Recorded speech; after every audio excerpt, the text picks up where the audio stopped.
I quit my job as a top pediatrician to go home and raise pigs. Everyone thought I'd lost my mind, only I knew the truth. If I didn't leave, I was a dead woman in my past life, no matter how hard I researched. My boyfriend's childhood sweetheart always published her findings one step ahead of me. She calls herself a baby whisperer, claiming she can diagnose a child's illness just by holding them. And her conclusions always match mine exactly because I insisted on running tests. The overprotective parents accused me of ordering unnecessary procedures just to line my own pockets. The entire internet is tearing me apart. I've been physically assaulted more than once by parents who brought hired thugs to harass me. I begged my boyfriend, who is also a doctor, to step forward and speak up for me. Instead, he dropped to his knees in front of the camera and pleaded. Ailing only did this because she recently bought a house and is under immense pressure from the mortgage. Please, forgive her. His words sealed my fate. An extremist parent stormed into the office with a knife and stabbed me dozens of times. I spent a whole month in the ICU before I finally kicked the bucket after being reborn. I'm not playing the fool anymore. I packed my bags and headed back to the village to raise pigs, but my boyfriend's childhood sweetheart started to panic. The very first thing I did after my rebirth was hand in my resignation. I'm not a fool, I know when to cut my losses and run, but the moment I submitted my resignation, my boyfriend was up in arms. Have you lost your mind? After over a decade of grueling study to finally get to this point, you're just going to walk away? I know exactly how tough this journey has been. Countless nights spent on internships, revising my thesis over and over. I weathered all those storms to become the accomplished chief physician I am today. He asked me, how on earth can you think of going back home to raise pigs now? I said I didn't want to think much. I just wanted to save my own skin. In my past life, I was a top pediatric expert, a real authority in the field, but ever since a new junior colleague joined our team, everything changed. No matter how hard I tried, she always managed to voice the contents of my report before I could. Everyone was astonished and asked her how she managed it. She modestly explained that she had a natural ability to communicate with infants. I can understand what they're thinking. After I held that baby, he conveyed to me that he felt discomfort in the area below his stomach. Based on that, I deduced the issue must be with his appendix. Just then, the scan results came back, confirming her analysis perfectly. Su Yan made a name for herself overnight. Everyone regarded her as the pride of the hospital, the patron saint of pediatrics. Along with their admiration, there was also a quiet contempt for me. The hospital director even personally advised me against ordering so many tests for patients, saying that families had already complained it was excessive testing. It's not just hard on the child, it's also a financial burden on the parents. Many families come from rural areas, and even this amount for the examination is a significant expense for them. In some cases, a child woke up during the procedure and had to be re-anesthetized to complete the examination. The whole ordeal left the parents utterly exhausted and distraught. When they handed me the report, their weary eyes said it all. Then came the soul-piercing question, Dr. Fu, can't you diagnose an illness without all these tests? I was left speechless. The child was too young to describe their symptoms and feelings in detail. I believed that conducting thorough examinations was the best way to identify the cause of the illness, but with Su Yan as a point of comparison, the family saw me as an incompetent and unethical doctor. They launched a cyberbullying campaign against me. They keep coming to the hospital to cause trouble and demand compensation from me. I turned to my boyfriend, who is also a doctor, for help. Not only did he not support me, but he twisted the knife by saying, maybe she's under a lot of pressure from her recent mortgage payments after buying a house, so she's using her child's checkups to make some extra money. Please forgive her. That statement sealed my fate. An extreme parent barged into my consultation room and slashed me dozens of times. My colleagues rushed in to try and save me, but I was just dumped in the ICU. I suffered in agony for over 10 days before I finally died. That memory is absolutely seared into my soul. Now that I've been reborn, what am I still doing here? If we can't win a fight, can't we at least run too? Seeing that I was determined to leave, Gu Qing desperately tried to persuade me to stay. He even called in a group of senior doctors, who pleaded with me in tears, saying the place couldn't function without me. Su Yan went even further, grabbing my hand and putting on a show of heartfelt sincerity that was actually dripping with passive-aggressive manipulation. Senior, she said, I know you've been facing a lot of doubt lately, but I believe in your skills. You can't just give up because of a few setbacks. In my past life, it was because of those words that I couldn't take it anymore and decided to fight for my dignity that day. A child with a very difficult to treat condition arrived at the hospital. The child was crying for no apparent reason, had a sallow complexion, white stools, and a series of other symptoms. When everyone saw the family present the diagnosis from another hospital, they all shook their heads, believing the child was beyond help. I stepped forward and took on the task. I'll do it. For this, I meticulously reviewed the child's report, pondering it over and over. I even went so far as to investigate the child's upbringing and environment. I spent a solid week immersed in the hospital, working day and night. My perseverance finally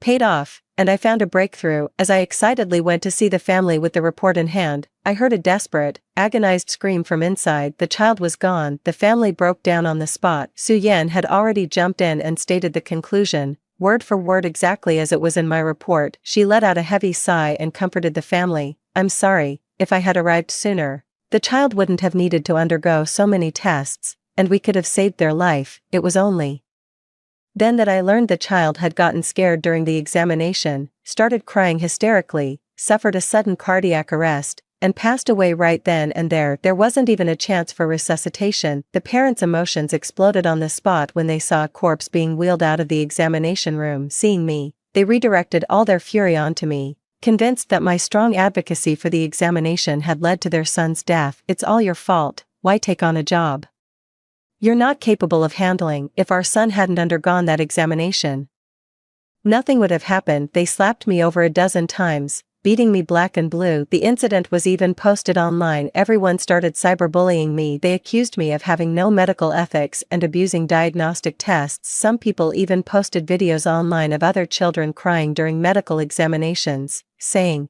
if it weren't for the tests you ordered, would our child have to suffer like this? What's the point of all those tests? Can you actually save the child's life? Those torrents of abuse severely impacted my work and personal life. It drove me into a depression and made me suicidal for a time. So what's a little verbal provocation now? I said my mind is made up. A pig is a living creature too. I can't just stand by and watch it die. I fed all my years of research into the shredder and took my patents with me. I built this department from the ground up. Without my files, the whole place would be left completely exposed. Gu Qing confronted me loudly. How could you do this? I said it was fine. Without me, you still have the pediatric goddess, don't you? With her here, it'll definitely work out. You've got this. 3. I went home and got back to work that very day. After experiencing a day of pig farming here, I came to a conclusion. Saving people is not as rewarding as raising pigs. At least the pigs won't turn around and bite me. Thinking back on my many years in medicine, I've saved so many patients. I often care more about their life and death than even their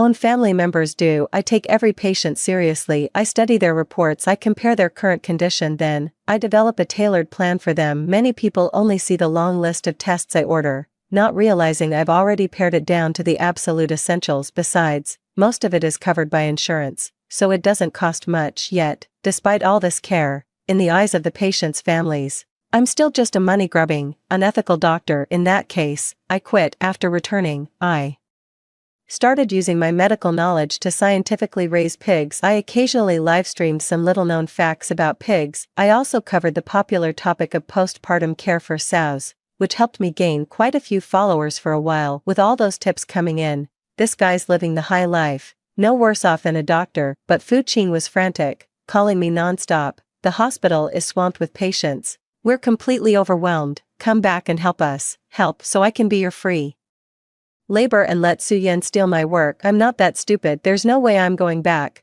I can't bear to leave the hundreds of pigs I've been raising, but I can certainly give her a good recommendation. I immediately posted an update on my social media and live stream. I have resigned, but don't worry, everyone. I left because there are better doctors at the hospital now. I formally introduced Su Yan. She can diagnose a child's illness just by holding them. Everyone should go see her. I also highlighted all of Su Yan's remarkable achievements. Before long, Gu Qing came to confront me. What are you doing? I said, just giving her some free publicity. She's the new generation's miracle doctor, our pride and joy. I'm just happy for her. But if you do that, won't all the patients go to her? She can't possibly handle that many people by herself. I followed his line of thought and said, but you're still here, aren't you? What did he say when he recommended Su Yan in the first place?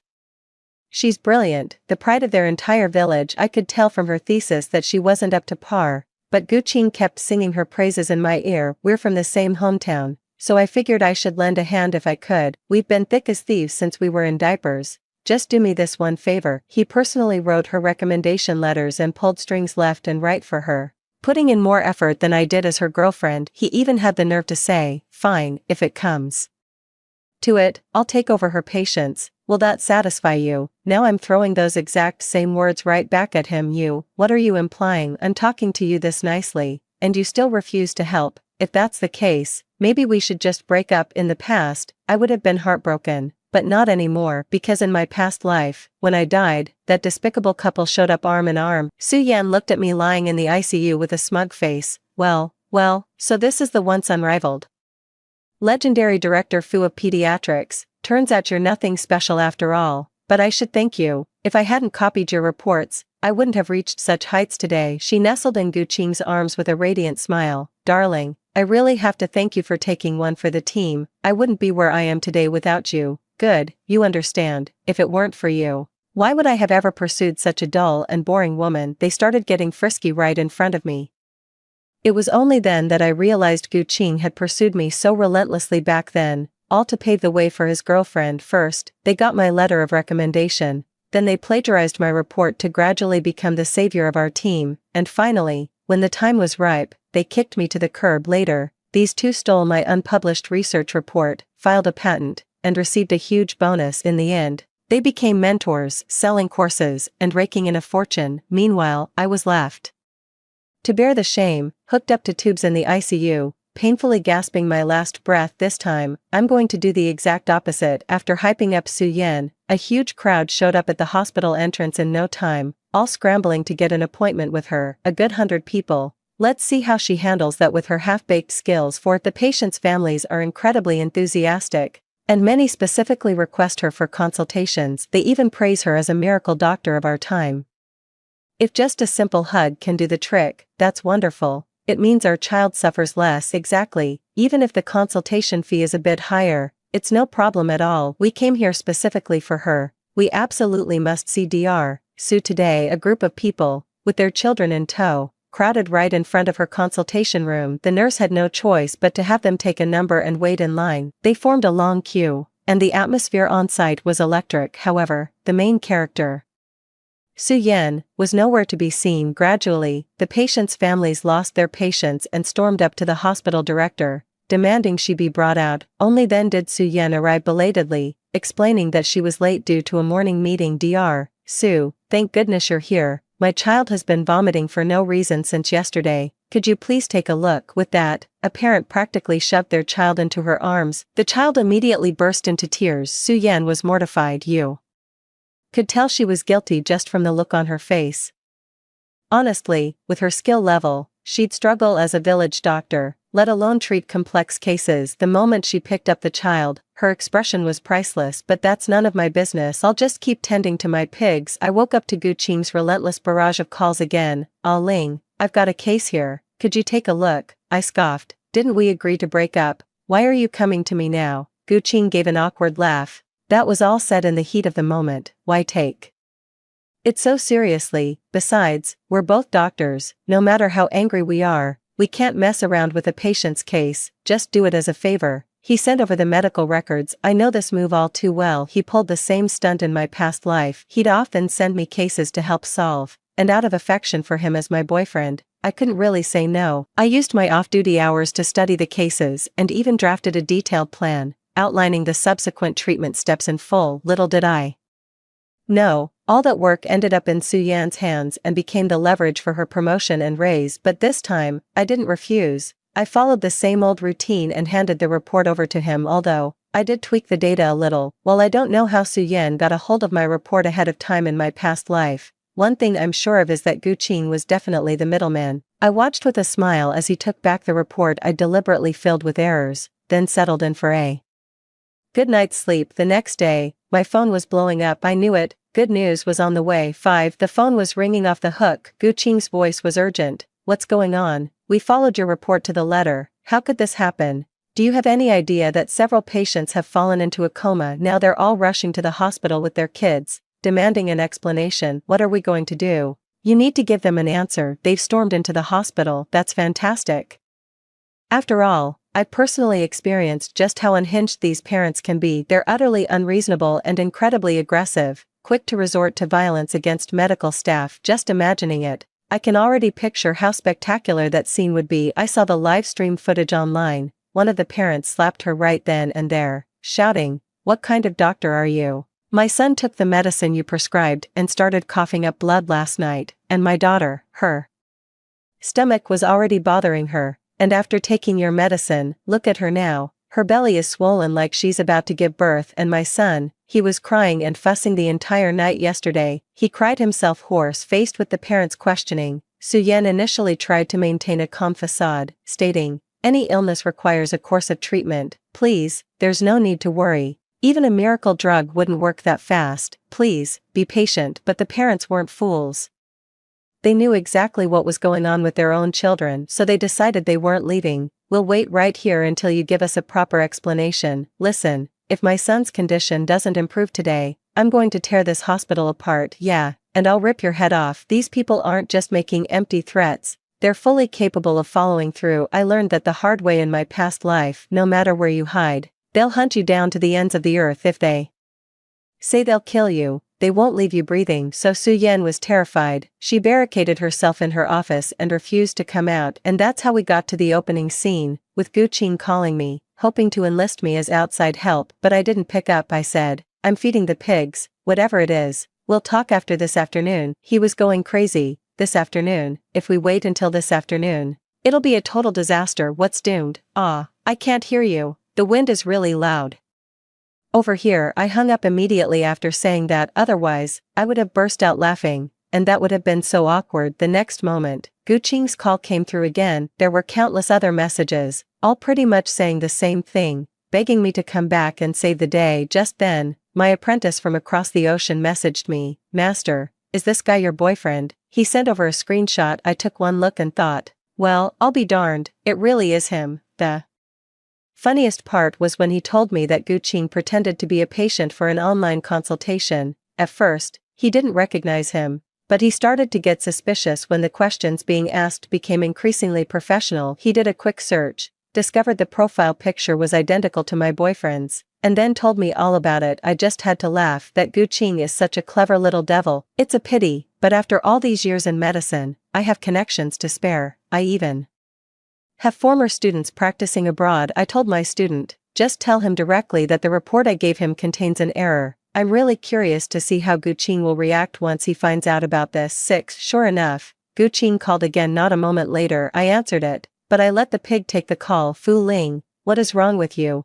There's actually a mistake in the data you gave me. Do you have any idea this could get someone killed?" The Sao responded, you admit it, I never thought you were this kind of person. You were never like this before. What's happened to you?" The Sao lets out a shriek. "Hee, how dare you laugh? Do you have any idea how many children could be hurt because of your mistake? Don't you feel even a shred of guilt? Say something." The Sao rallies the whole family to respond in unison. Hu. Gu Qing was taken aback, suddenly realizing something was off. "Are you even listening to me, Fu Ling?" Just then, he received a call. "What? I'm on the phone with a pig, and it's being live-streamed. This guy's only just seeing it now." That's right, I didn't want to talk to him, so I let the pig do it instead. I thought it was hilarious, and the viewers loved it too. They just kept sending me gifts. I've made a decent amount of money from it so far. Want me to read some of the comments for you? I cleared my throat and said, "How did someone with that IQ even become a doctor? I'm seriously starting to wonder if he cheated." "Absolutely, I suggest a thorough investigation. Some people just found it hilarious. Does he even realize those sound noises were basically them trying to mate with him?" I read them out to him, one by one. Gu Qing let out a hoarse cry, trying to speak, but after his long-winded tirade, not a single sound could escape his throat. In the end, he could only type to ask me what on earth was going on. I said, "I only meant for you to use it as a reference. Who told you to put it into practice, you man? Raising pigs is exhausting." I might have accidentally recorded a few data points incorrectly during the process. Gu Qing was so furious he sent over a dozen voice messages in one go. I said, "Why are you so worked up? Didn't I state in the report that this is just a trial phase thing? It hasn't been used on humans in clinical settings yet, so what could possibly go wrong?" He asked cautiously, "Well, what would happen if it were used on a person?" It's not that big of a deal, it just worsens the illness, can cause vomiting blood, severe diarrhea, and shortness of breath. In serious cases, it might even be fatal. As soon as I finished speaking, I faintly heard Suyan sobbing coming from the other end of the phone. I felt absolutely ecstatic inside. 7. The copycat is hoist with his own petard, all out of tricks now, starting to panic. Are we? While he was busy talking to the pig, I checked out other live streams and saw what was really going down. Holy cow, the hospital was in absolute chaos. A mob of frantic parents had gathered and blocked the entrance to her office. A team of security guards was trying to maintain order, but they were hopelessly outnumbered. The heart-wrenching cries of children instantly became the catalyst that escalated the conflict. The parents went berserk.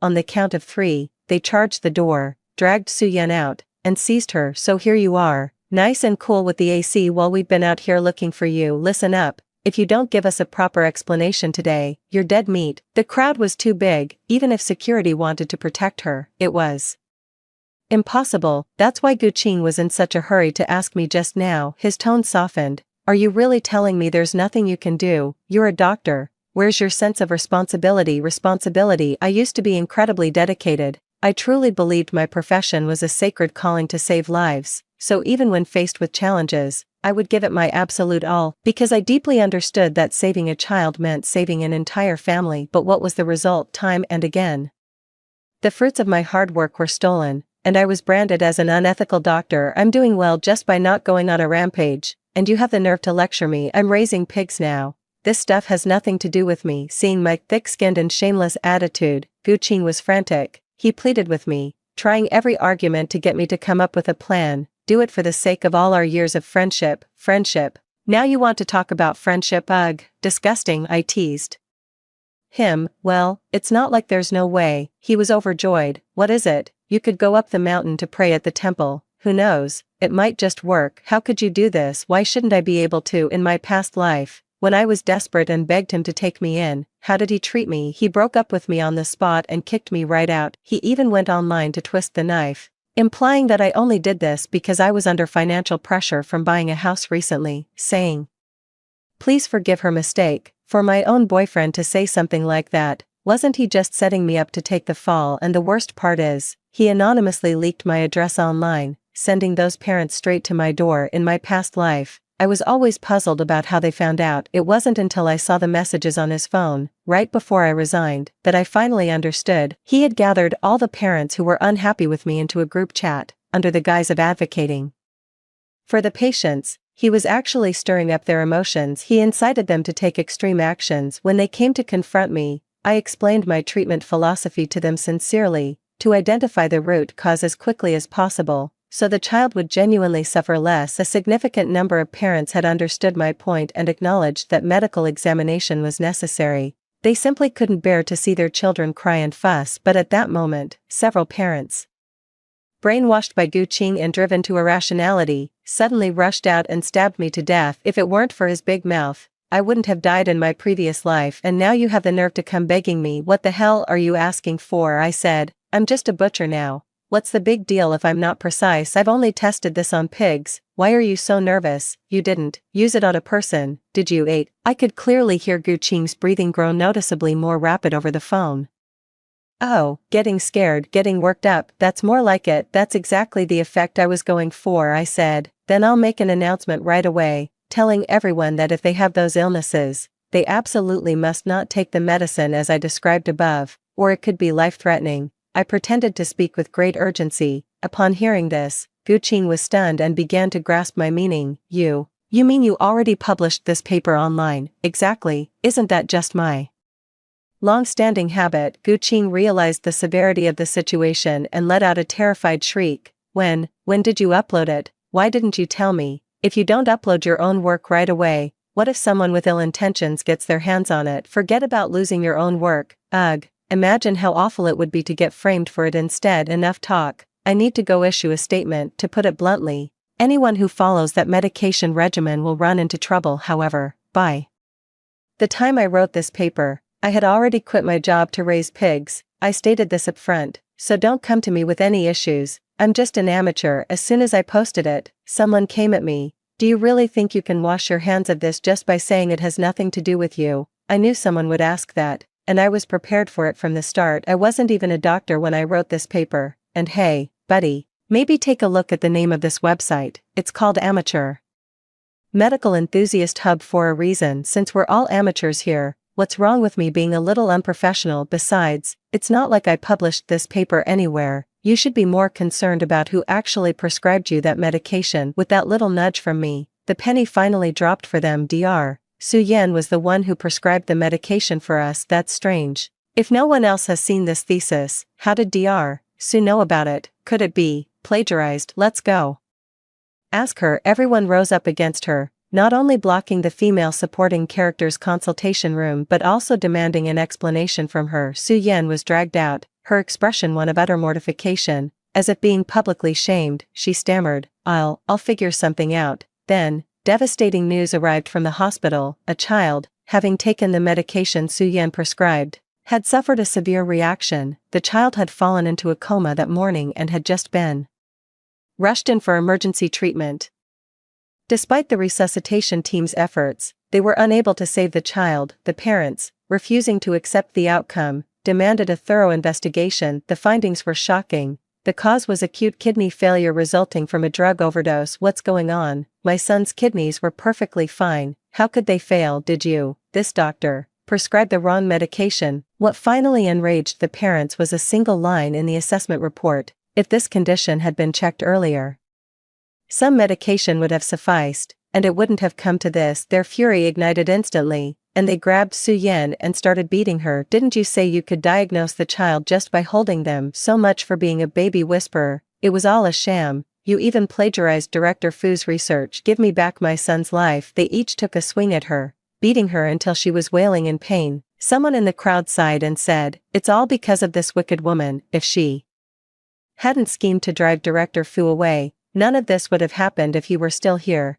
that's true. Director Fu might have ordered a lot of tests, but he was very thorough and could actually cure the child's illness. Actually, Director Fu had excellent medical ethics. Last time, he even came to my house personally to watch me administer the medicine. Because that kind of medication needs to be taken on a strict schedule and dosage, he was worried I might give the child the wrong amount. Exactly. She even went out of her way to add me on WeChat to ask about my child's recovery. I really think Director Fu is incredibly dedicated. It's such a shame that people online were saying she had no medical ethics. I feel so indignant on her behalf. After saying that, they all turned to look at Su Yan, the one who caused me to resign. It's her. She somehow plagiarized Director Fu's work, slapped on some ridiculous title like Baby Whisperer, and drove away such an excellent doctor like Director Fu. If it weren't for her, my son would still be alive. The parents lost all reason and swarmed Su Yan in a frenzy. Watching through the screen, I clenched my fist and shouted, yes, 9. Just then,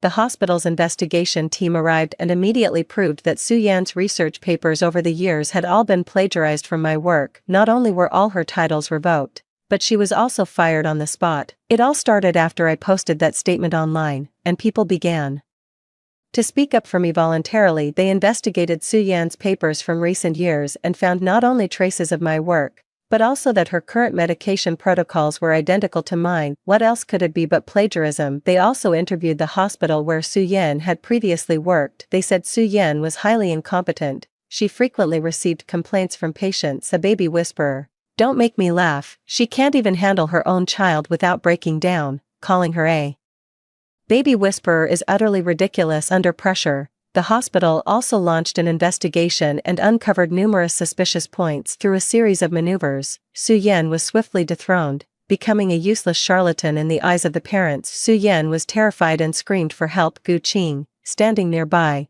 wanted to step in and help, but seeing the overwhelming crowd, he too grew afraid, pretended not to hear, and tried to slip away. Su Yan's face fell, and she cried out, Gu Qing, are you just going to walk away? How could you do this to me? Such a suggestive remark immediately caught everyone's attention. Isn't Dr. Gu Director Fu's boyfriend? Why does it seem like he and Su Yan are on good terms? Gu Qing looked utterly exasperated, desperate to distance himself from her. No, we're just colleagues, that's all. Believing she had been abandoned, Su Yan laid their relationship bare in an instant. If you don't help me, I'll get an abortion right now. The crowd erupted in an uproar. I was shocked too. No wonder Gu Qing was willing to be at her beck and call. she had a hostage. Gu Qing's face turned ashen with rage, his teeth clenched. So, this happened during a live stream. Someone online asked me what I thought about it. Patting a pig, I sighed and said, why do you think I gave up a glamorous career as a doctor to come here and raise pigs?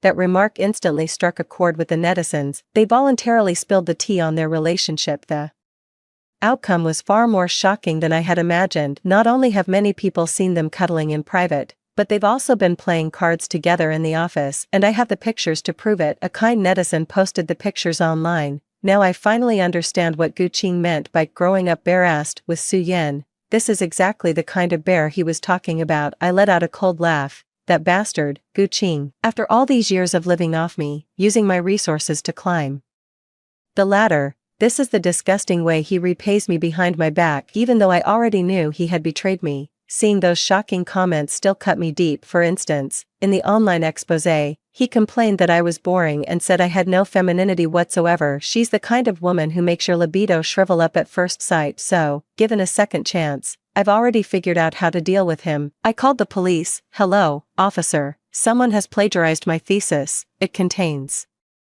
a lot of state secrets, 10 in my past life. I could never figure it out. How could Su Yan possibly know the things I had thought up in my head, things I had never told a soul? For a while, I was completely obsessed, genuinely convinced she was some kind of psychic. It wasn't until I cleared out all my files before resigning that I finally discovered the secret. It turns out my computer had been implanted with a spyware. The thing was incredibly stealthy, hidden right within the medical system. I discreetly asked someone in the know, and they told me, for every single character you type, that same character would appear on the other person's computer. Who that other person was went without saying. To prove it, I deliberately typed, I just saw Su Yan and Director Chi kissing in the drug storage room, and today, Su Yan even lifted her black panties to show him. I had just finished typing when I heard Gu Qing burst into Su Yan's office, loudly confronting her. In that moment, everything became clear to me. No wonder, the day I asked Gu Qing to help fix my computer, it was such a coincidence that Su Yan awakened her baby whisperer ability the very next day. Looking back now,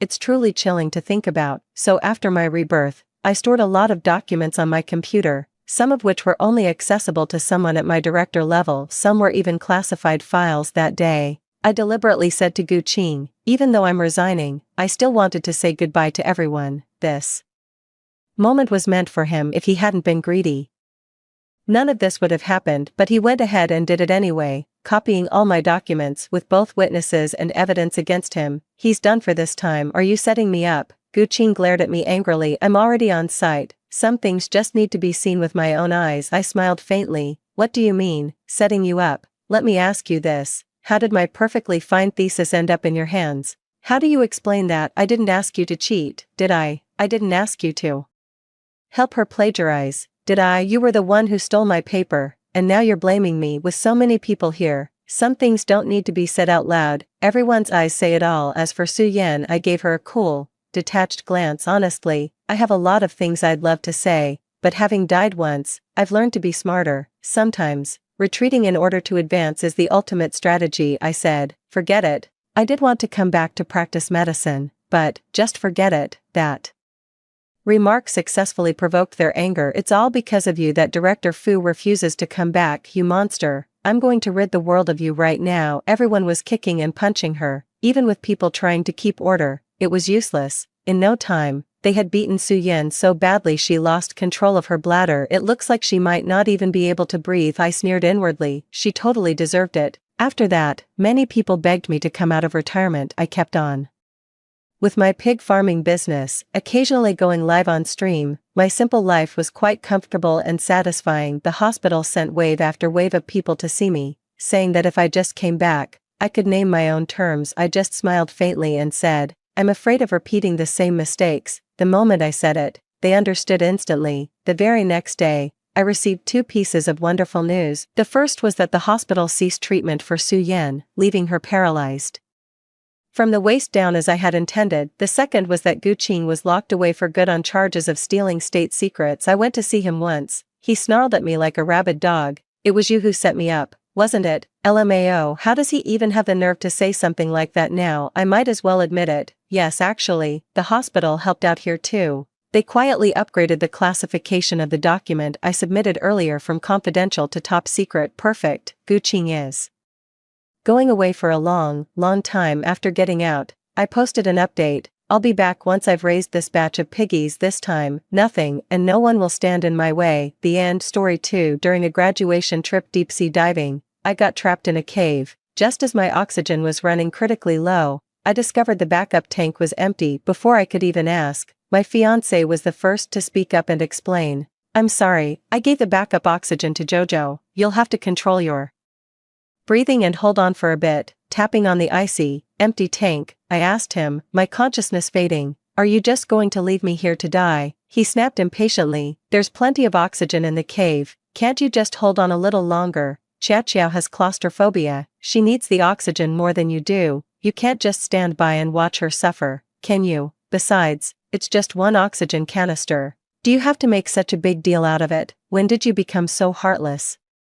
I didn't reply anymore. Before my consciousness faded, I sent a text to my dad, Dad, send a rescue team, and while you're at it, withdraw all investments in the Lin family. Hello everyone, and welcome to Takata Novel Society. Today, I'm sharing an interesting new story with you all. I had just finished sending the message to my dad and hadn't had time to send my location yet. Lin Zicheng snatched my satellite phone right out of my hand. Bang, he picked up a rock from the shore and smashed it down with all his might. Using your father to threaten me again, you're in your 20s and still running to mommy and daddy. I ignored him, the air in my lungs rapidly depleting. The cave was oxygen poor, and a suffocating sensation instantly seized my throat. Strapped to Zhao Wanxiao's back was my spare oxygen tank, and she slowly flashed me a taunting smile. Sis, you're not mad, are you? But my research mission is far more important than your sightseeing. We have to prioritize the bigger picture. Aiching said you hold a free diving record, I suppose you don't need this. Then, she took another drag, savoring the oxygen I depended on to live. My eyes were locked on her,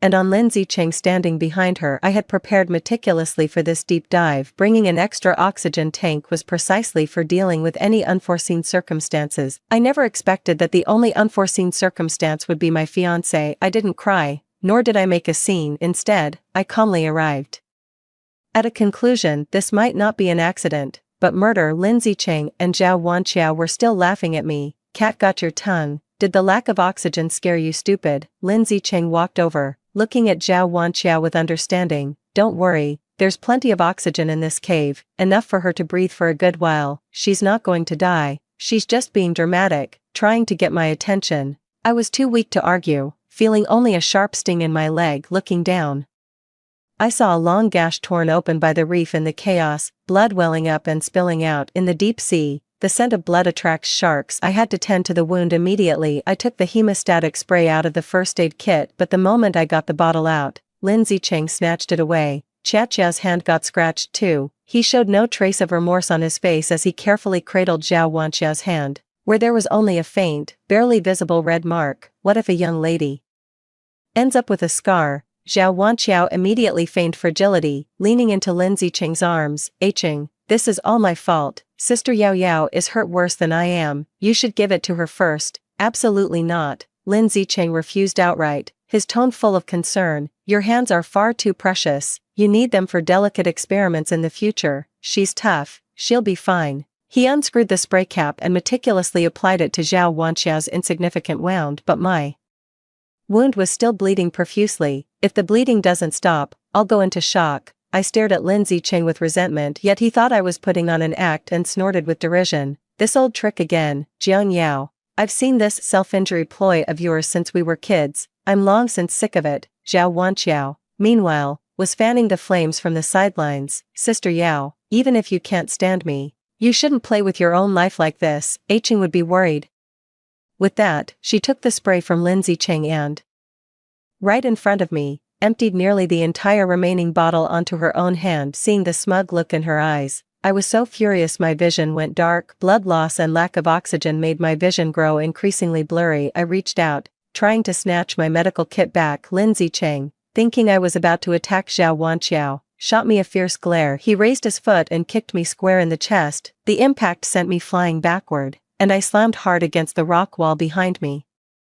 Zhao Wanxiao let out a feigned shriek of fright, and the entire medical kit tumbled into the bottomless fissure of the water channel beside her. That was my last hope. Now, it's completely gone. Jiang Yao, you're getting more and more vicious. You're so used to being the young mistress, you think everyone has to revolve around you. What has Qiao Qiao ever done to you, that you treat her like this? Watching him glare at me with such fury for another woman, my heart felt like it was being squeezed in a vice, the pain so sharp I couldn't breathe. Bracing myself against the ground, I mustered every ounce of strength and drove my foot hard into his abdomen. Lin Zicheng doubled over from the blow, letting out a pained grunt, clutching his stomach, his face contorted with a mixture of rage and agony. You're asking for it. He picked up a rock and was about to hurl it at me. Just then, his satellite phone suddenly rang. The moment he answered, his father's furious roar came through. You ungrateful wretch, what have you done to Jiang Yao?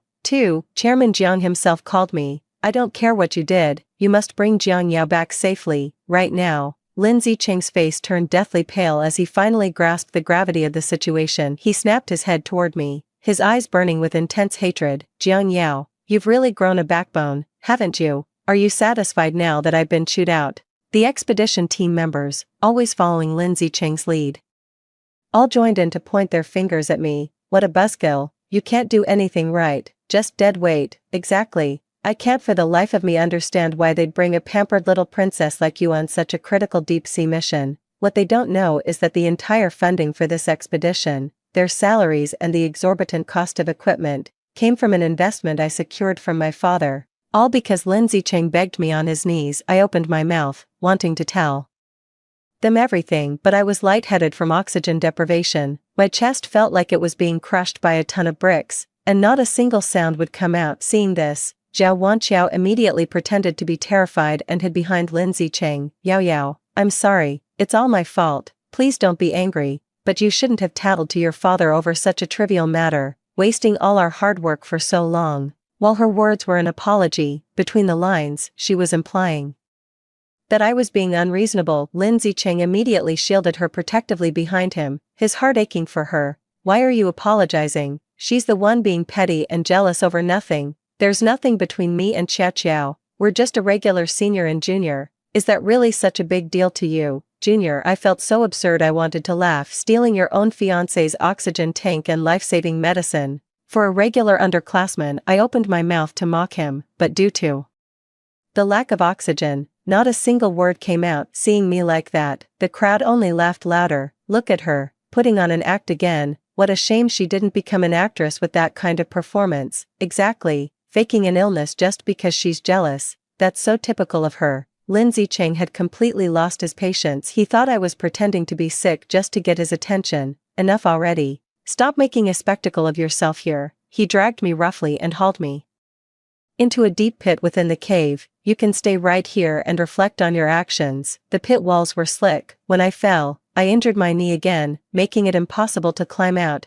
Help me, Lin Zicheng. The expedition members outside heard my cries for help and grew quietly concerned. She's not in any real danger in there, is she? I mean, she is the young mistress of the Jiang family after all. What if? There is no what if. Lin Zicheng cut them off sharply. She made her mistake and must face the consequences. If anyone else dares to speak up for her, they can join her in that pit. After that was said, no one dared to plead for me again. Lin Zicheng's cold voice came from above. Leave her there by herself. We'll pull her up when she comes to her senses. I watched the water level in the pit slowly rise, my anxiety growing by the second. Guess I'm on my own. I pulled the rope from the first aid kit and hurled it upwards. Just as I was about to pull myself up, a shadow fell over me. It was Zhao Wanqiao. She crouched by the pit's edge, a knowing smirk playing on her lips, the dagger in her hand gleaming with a cold, deadly light. With a sharp snap, the rope broke. I tumbled back into the muddy water. Sis, I forgot to mention, Ching never loved you, not once. She took off the oxygen tank that should have been mine. He said it was exhausting,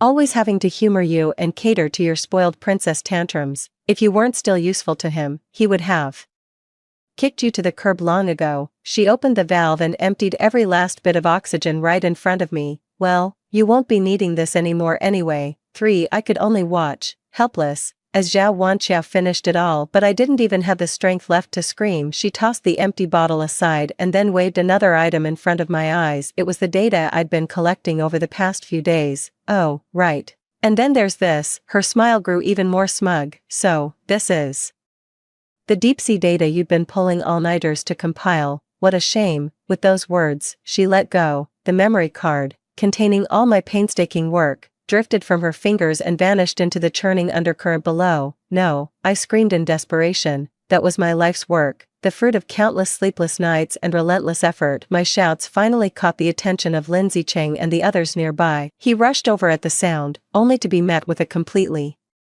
different scene. Zhao Wanxiao's expression instantly changed. With a sharp "ah," she shrieked, threw herself backward, summoned tears on the spot, and sobbed as she flung herself into Lindsay Cheng's arms. Cheng, I was just trying to help sister up, but she pushed me. She pointed at the hard drive in the water, sobbing her accusation. She destroyed all our data. I was left speechless, with no defense. Lindsay Cheng looked at me, his eyes filled with nothing but cold disgust and fury. Jiang Yao, you're beyond redemption. Are you so determined to drag everyone down with you in your madness? It wasn't me, it was her. She's the one who destroyed the data. I pointed at Zhao Wanxiao, my voice trembling violently in my desperate attempt to defend myself, but Lindsay Cheng wouldn't listen to a word of my explanation. The way he looked at me was as if I were a complete and utter lunatic. She's insane, a complete lunatic. All our hard work, ruined by her. My mouth hung open, and I shook my head desperately, but no sound of protest would come out. Why would he rather believe a woman full of lies than trust me, his fiancée of 3 years? Zhao Wanxiao fanned the flames from the sidelines. Cheng, Sister Yao Yao might have just had a momentary lapse in judgment. Don't blame her. Lindsay Cheng gently held the trembling Zhao Wanxiao in his arms, comforting her in a soft voice. Don't be afraid, I'm here. No one can hurt you. She's just jealous and spiteful. She can't stand to see you happy. He turned his head, looking down at me, and spoke each word deliberately. Jiang Yao, you will apologize to Chia Chia this instant, otherwise, you can stay right in this hole until you learn how to be a decent human being. Apologize. I watched him slander and humiliate me in front of others, all for the sake of another woman seeing my painstaking research destroyed, then being forced to apologize to the very person who ruined it. My heart felt like it was about to shatter. Despair, rage, heartache, all these emotions tangled together. I looked at him and suddenly laughed. Both Lin Ziqing and Zhao Wanxiao were stunned under their astonished gazes. My body went limp, and I completely lost consciousness with the last of my strength. In the final second before blacking out, I pressed the button on my watch. Dad, if I don't make it back, kill them for me. For just before I lost consciousness, I thought I heard Lindsay Cheng's panicked cry. Jiang Yao, stop pretending. I managed to pry my eyes open a sliver and saw Zhao Wanxiao rushing to the front. Her face was etched with worry, yet a hint of a mischievous grin played at the corner of her mouth. Impossible to hide. Sister Yao, wake up, she cried out as if in distress, but her hand pressed down viciously on the deep, bone-exposing gash on my thigh, then ground into it with all her might. Ah! Agony shot through my entire body.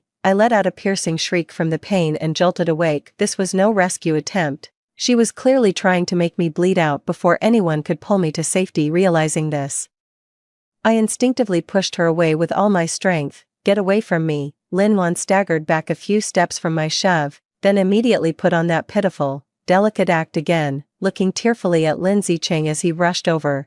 Cheng, I was only trying to help stop her bleeding. Seeing this, Lindsay Cheng flew into a rage. He rushed over and shoved me aside. The back of my head slammed hard against a rock, and the world instantly spun. Jiang Yao, you ungrateful wretch. Chia Chiao risked her life coming down here to save you, and you had the nerve to hurt her. Have you no conscience at all? The look he gave me was filled with disappointment and disgust. It seems I need to teach you a lesson you won't forget. Once we're up there, you're going to regret this. I looked at his face, twisted with rage, and felt a cold emptiness inside. I might not make it out of here. Just when I thought I was truly going to die in this icy cave, a blindingly intense light pierced through the water layer, shining down and illuminating the entire cave as bright as day. Everyone was stunned by this sudden turn of events. Several figures in rescue gear emerged from the water. The man at the front shoved Lindsay Cheng aside. Everyone, clear the way. He rushed straight to my side, knelt down, and carefully checked my pupils and pulse. His fingers were ice cold,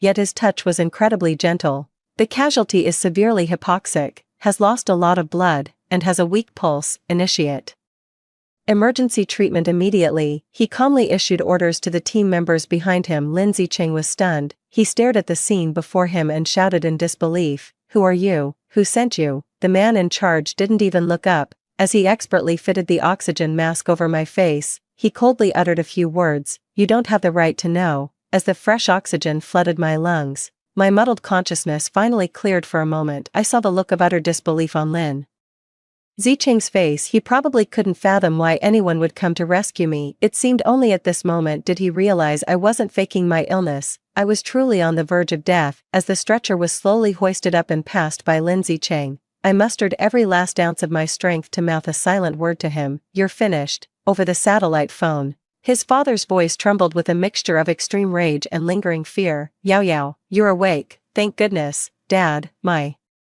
voice was weak and hoarse. "Don't speak, just rest." My father took a deep breath, and his voice turned cold as steel in an instant. "Not a single one of the people who hurt you will get away." 5. When I came to fully, I was already inside the top-tier medical bay of the research vessel. The first thing that met my eyes was Pei Qingyan's calm and focused face. He was wearing a spotless white lab coat, meticulously adjusting the vital signs monitor beside me. Awake, he turned his head and saw my eyes open, a flicker of relief passing through his gaze, almost too subtle to notice. "How are you feeling, Captain Gu?" I spoke, my throat as dry as sandpaper. He immediately handed me a cup of warm water, dipped a cotton swab in it, and carefully moistened my lips. "Just call me Yanzhou," he said softly. 5 minutes later, and your brain would have suffered irreversible, permanent damage from oxygen deprivation. You're really lucky. I just didn't want to die at the hands of that despicable pair." No sooner had the words been spoken than the medbay door was flung open. My father strode in. The moment he saw the thick bandage on my leg, his eyes instantly welled up. This titan of the business world now had a tremor in his voice. "Yao Yao, it's all Daddy's fault." He hurried to the bedside, took my hand, his voice filled with heartache and guilt. "It's my fault. I'm sorry I was late, that I let you suffer so much." "Dad, it's not your fault." I clasped his hand in return, and my tears began to fall. The father took a deep breath, a flash of ruthlessness flickering in his eyes. "I swear, I'll make that little bastard Lin Zicheng pay." Pei Qingyan gently reminded from the side, "Chairman Jiang Yao still needs rest and quiet. She shouldn't experience any major emotional fluctuations." At that very moment, the medbay door was suddenly flung open. Lin Zicheng barged in. Having broken through the guard's attempts to stop him, his face was haggard, his beard unkempt, and his eyes were bloodshot. Gone was any trace of his former handsome, dashing appearance. He threw himself at my bedside, his face a mask of utter remorse. "Yao Yao, I'm sorry, I truly didn't realize you were hurt that badly. I just wanted to teach you a lesson, to stop being so willful." I coldly pulled my hand back, looking at his hypocritical face, feeling nothing but utter disgust. "Teach me a lesson." I looked at him, my gaze icy. "Lin Zicheng, in that cave, you and Zhao Wanqiao were wearing oxygen masks the whole time. How could you not know if there was enough oxygen? This wasn't negligence, you did it on purpose." I slowly walked towards him and asked with a smile, "Do you remember how cold that cave was?" His face was deathly pale as he stammered out a frantic, incoherent defense. "No, it's not. It was Chia Qiao. She said she has claustrophobia, that she can't be without oxygen." With a wave of my hand, my assistant presented the points agreement. I shattered into pieces right before Lin Zicheng's eyes. "From now on, all cooperation between the Jiang and Lin families is terminated." The surge of emotion made my head spin and my vision blur. I swayed, nearly tumbling off the bed. A steady, strong arm caught me just in time. It was Pei Qingyan. He steadied me, then turned and fixed Lin Zicheng with an icy stare. "You never cared whether she lived or died, and now you're putting on this act of devotion. Get out, now." "Who the hell do you think you are?" Lin Zicheng roared at me, his eyes red. "I'm her fiancé. No one in this world cares about her more than I do." That was then, not anymore. I looked at him and spoke, enunciating every single word. "You threw me into a deep pit to die when I was at my most vulnerable and helpless, and you call that caring? When I cried for help, why didn't you believe me? Why did you give all the medicine to Zhao Wanqiao?" I tore the bandage from my leg in one swift motion alongside the lacerations from the rocks. There was a ring of livid, purple bruising, a shocking sight. "This is what your precious junior did to me while I was unconscious." Lin Zicheng stared at the bruise, utterly stunned. His lips trembled, but no words came out. "Get him out of here." My father could bear it no longer and roared at the guard at the door. Lin Zicheng was hauled up by two burly security guards, still struggling desperately. Yao Yao, Uncle Jiang, I was wrong, I was truly wrong, please, give me another chance, I'll make it up to you. I'll do anything to make it right. I closed my eyes and uttered 3 icy words, no need. 6 Lin Zicheng knelt on the ground, weeping uncontrollably, his face a mess of tears and mucus. Uncle Jiang, our families have been partners for 20 years, you can't pull your investment now. If you do, my father will break my legs. He was still trying to explain. I really didn't realize it was this serious. I thought she was just jealous and trying to get my attention this way. He cried while slapping his own face with great force, each blow ringing out loud and clear. It's all my fault, I was out of my mind, I had no idea it would be this serious. The father trembled with rage, pointing at him and shouting furiously, what do you think? What do you take my daughter's life for? Lin Zicheng, you're not just stupid, you're evil, evil to the core. Just then, the director of the research institute suddenly burst into the room. The moment he entered, he fell to his knees begging for mercy. Chairman Jiang, Miss Jiang, why the sudden decision to withdraw your investment when everything was going so well? Did Zicheng offend you? Please, allow me to apologize on his behalf. I couldn't even be bothered to look at him. Get out, you two, father roared, his finger jabbing at Director Wang's face. His fury barely contained. Director Wang was on the verge of tears, frantic with desperation. Chairman Jiang, after all these years of partnership, you're pulling the funding just like that. What about the 100 people at our institute? How are we supposed to fund our ongoing research? You're destroying a lifetime's work. Father let out a cold, derisive snort. The only reason I invested in your institute in the first place was because my daughter worked here. Now, my daughter nearly lost her life on one of your research expeditions. Your institute bears undeniable responsibility for this. He paused, a sharp glint flashing in his eyes. When my daughter was fighting for her life, did a single person from your institute step up to help? No, they just stood by, fanning the flames and kicking her while she was down. Director Wang, not only am I withdrawing my funding, but I will also file a real name report with the relevant authorities. Your institute has committed multiple regulatory violations during the scientific expedition, showing a complete disregard for human life. Director Wang's face instantly turned ashen. He never expected my father to take things this far. Lin Zicheng, kneeling outside, finally panicked. But his thoughts weren't on my safety. Instead, he was worried about what would become of his institute after the funding was pulled. Uncle Jiang, please don't. The institute is my life's work. Shut up, the father snapped back. Even now, all you can think about is your money, your projects. You don't care at all whether my daughter lives or dies. Director Wang finally grasped the gravity of the situation and turned to beg me for mercy. Miss Jiang, it was truly our oversight. Lin Zicheng is still young and foolish. That woman, Zhao Wanqiao, has completely bewitched him. Besides, pulling out the investment now wouldn't be good for our institute or your Jiang family, would it? His words carried an implicit meaning, laced with a subtle tone of threat. He thought he could use his connections higher up to pressure our Jiang family, hoping to make my father back down and sweep the whole thing under the rug. But his little scheme backfired. He was about to say more, but Pei Qingyan raised a hand to stop him. Director Wang, the patient needs to rest. Please leave. Pei Qingyan's tone brooked no argument. Looking at Director Wang's obsequious face, I suddenly laughed and threw his own mocking words back at him.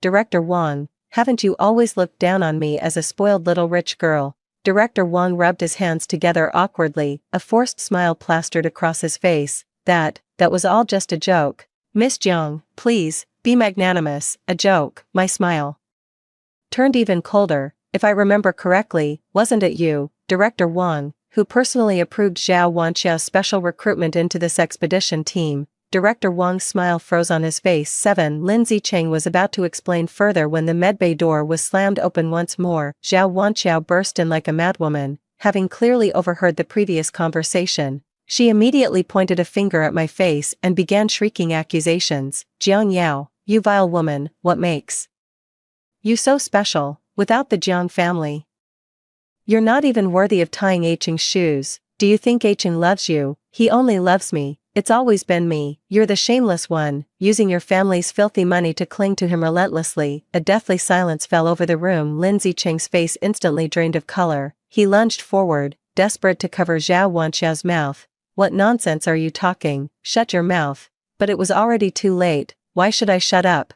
Zhao Wanqiao shook him off forcefully and, in front of everyone, tore away the last shred of pretense. Dare you say you got engaged to her not for your father's company to secure the Jiang family's investment, not so the Jiang family would fund your lousy research institute? Looking at Lin Ziqing's panicked face, my heart turned to ice seeing my reaction. Zhao Wanqiao smiled triumphantly. Jiang Yao, do you see it now? Do you know how exhausting it is for Aching to put up with you and go through the motions every single day? The one he truly loves is me. He loves me. I'm carrying his child. Smack. A sharp, resounding slap landed hard on Zhao Wanqiao's face. It was Lin Ziqing who struck her. His eyes were bloodshot, like a cornered beast, as he roared, "Shut up, you crazy woman." He shoved all the blame onto Zhao Wanqiao. "It's all you. You're the one who stirred up trouble. You deliberately destroyed the data to frame Yao Yao." Zhao Wanqiao covered her swollen, reddened cheek, staring at him in disbelief. She never imagined that at the final moment, this man who had professed his love for her would, to save his own skin, throw her under the bus as his scapegoat. She let out a cold laugh, her eyes brimming with the sweet satisfaction of revenge.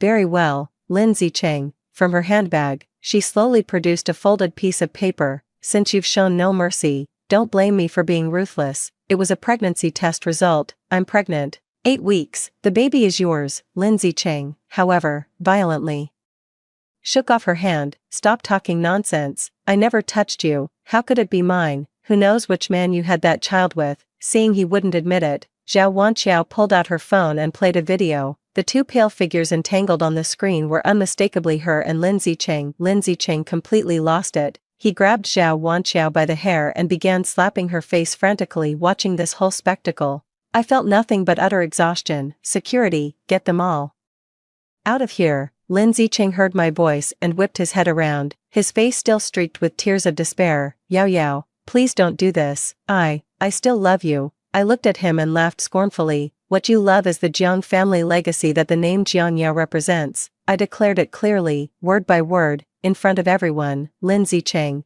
we're through. Don't you dare bother me again." Hearing the word break up, Lin Ziqing completely fell apart. "I won't." He fell to his knees and began recounting our past, speaking of all the sweet memories we once shared from start to finish. I just watched him calmly. "Lin Ziqing, the moment you ripped my spare oxygen tank from me and handed it to another woman, there's no chance for us anymore." 8. The guards finally arrived and dragged away Director Wang, who was still crying and begging for mercy, along with the completely broken Lin Ziqing and Zhao Wanqiao. Before being taken away, Lin Ziqing was still screaming his heart out. "Yao Yao, I can't live without you. You can't do this to me." The medbay door slammed shut, sealing out all the noise and ugliness. Peace and quiet at last. Pei Qingyan handed me a glass of warm water, his voice calm and steady, as if it could soothe all wounds. "Get some rest. We'll take care of the rest." He told me he would come by every day during my recovery. I nodded, took the glass of water, and said quietly, "Captain Gu,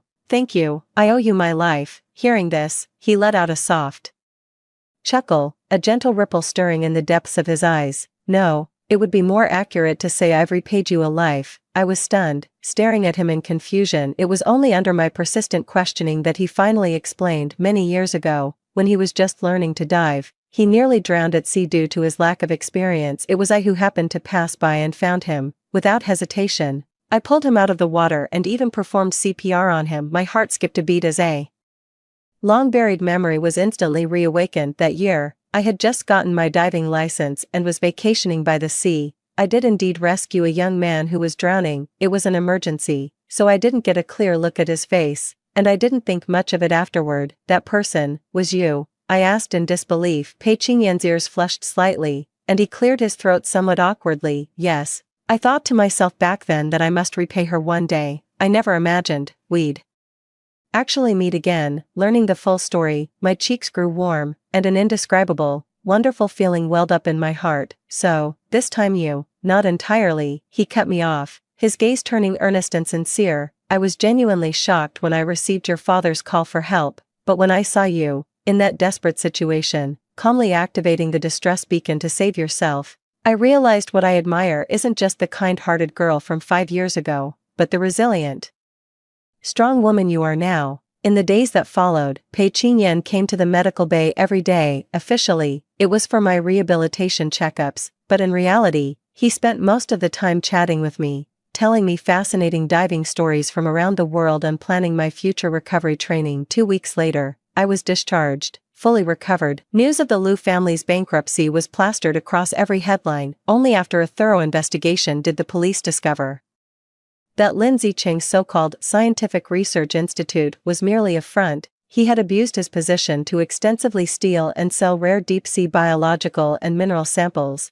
The sums involved were enormous, revealing a complete gray market supply chain operating behind the scenes. The Liu family was finished for good. It is said that upon learning he had been sentenced to 20 years in prison, Lin Zicheng actually fainted on the spot. After being released on bail, he actually showed up at my doorstep. He knelt outside the wrought iron gate of the villa, begging me through tears to drop the charges, and even had the nerve to ask to borrow money to bribe his way out of paying the fine. Yao Yao, for the sake of all the years we grew up together, please help me, lend me another 5 million, no, 3 million will do, otherwise, I'm going to be thrown in jail. I stood by the floor-to-ceiling window on the second floor, looking down coldly at the man I had once loved for so many years. He knelt on the ground, humble as dust, yet my heart felt nothing but numbness.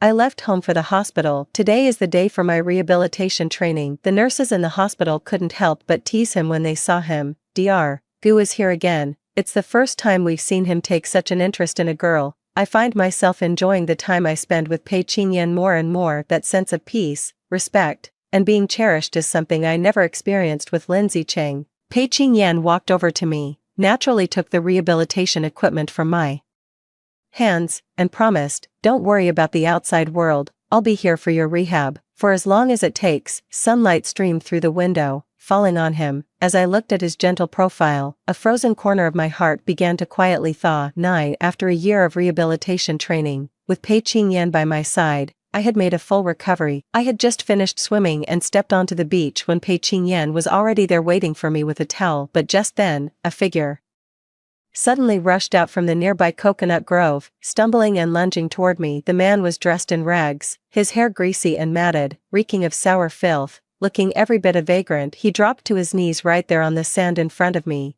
clutching my legs as tears and snot streamed down his face. "Yao Yao, I finally found you. I was wrong. I truly was. Please forgive me." Startled by this sudden turn of events, I took a step back. It took me a long moment of careful scrutiny to recognize a vaguely familiar outline in that grimy, dirt-streaked face. It was Lin Zicheng. Seeing him in such a wretched, utterly destitute state, for a moment I could scarcely believe it was him. His cries instantly drew the attention of every tourist on the beach, all eyes turning toward him with curiosity and scrutiny. Yet I merely watched him coldly, as if he were a complete stranger. "Yao Yao, look at me. This past year has been a living hell." Clutching my ankle, he poured out his misery with desperate fervor. "I'm wanted by the police, constantly on the run. If I hadn't smuggled myself here, I'd never have seen you again in this lifetime. That bitch Zhao Wanqiao swindled me out of my last bit of money and ran off with some old man. Everyone has betrayed me. Only you wouldn't, right?" I pulled my foot back, my face wrinkling in disgust. "Let go. I won't let go." Seeing my cold indifference, Lin Zicheng abruptly stood up from the ground, his eyes turning wild and venomous.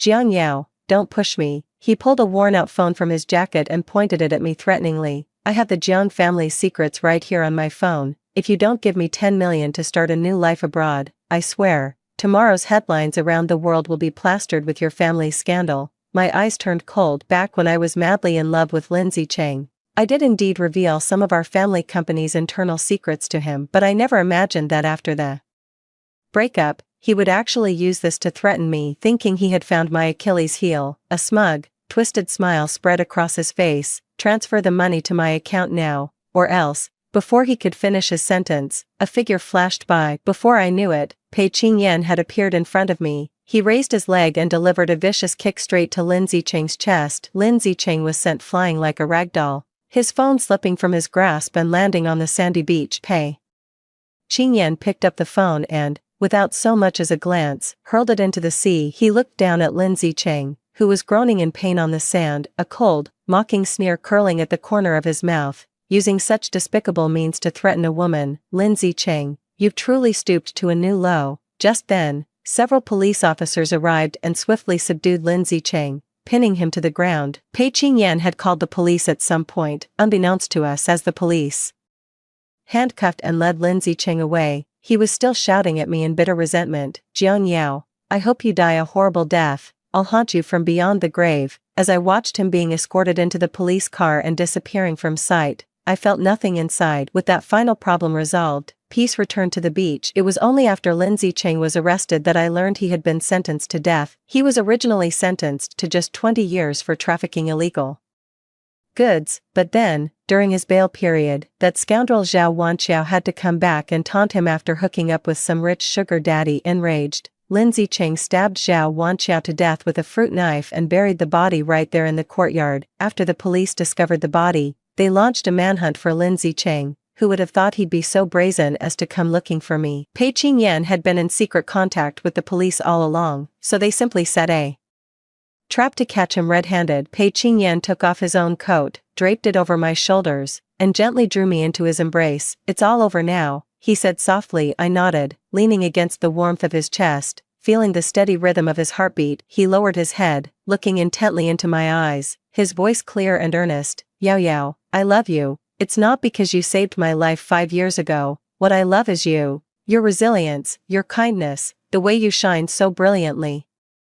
After rising from the ashes, my eyes instantly welled up with tears. Over the past year, he has walked with me through my darkest hours. He's been by my side through rehabilitation, through my studies, helping me rediscover my passion for life and my confidence in myself. He made me understand that true love is not about possession or taking, but about respect, companionship, and enabling the other's happiness. I've also found a new purpose for my life: to establish a marine conservation foundation and use my own strength to protect this beloved blue planet. "I love you too, Yanzhou." I rose on my tiptoes and kissed him. The sea breeze whispered, and the setting sun stretched our shadows long. My new life has nothing to do with Lin Zicheng anymore. My future is him, the stars, and the boundless sea. The end. That's the end of the first story. I hope you enjoyed it. The next one will be even more exciting. So let's keep reading together. Zhou Bei and I grew up together. We got married right after graduating from university. He's always spoiled me since we were kids, giving in to my every whim, and I gradually grew accustomed to his way of life. I thought we could maintain this loving relationship until old age,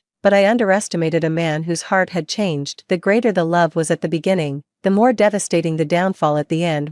Today is our 5th wedding anniversary, and as usual, I waited for him to come home and celebrate with me, but what I received instead was an unknown call and a photograph. The call was from a stranger, and the photo was sent by a stranger too. The photo showed Zhou Bei kissing another woman in a hotel. This closeness feels just like the passionate puppy love we had back in our teenage years. I calmly tossed those photos into the trash, then fed the cake I'd made to a stray dog. I thought I could handle it calmly, but when I saw that pregnancy test, I sank to the floor, a pain so intense it felt like a spasm shot through my whole body, and I broke down into uncontrollable sobs. Zhou Bei and I had been married for 5 years. I had finally gotten pregnant, only for fate to turn around and hand me a cruel surprise. I thought long and hard that night about whether to get a divorce or to keep living with him. Once a woman has a child, a mother's heart always softens. The truth is, the feelings between Zhou Bei and I started to change in the 3rd year of our marriage. I don't know when he started to change. At first,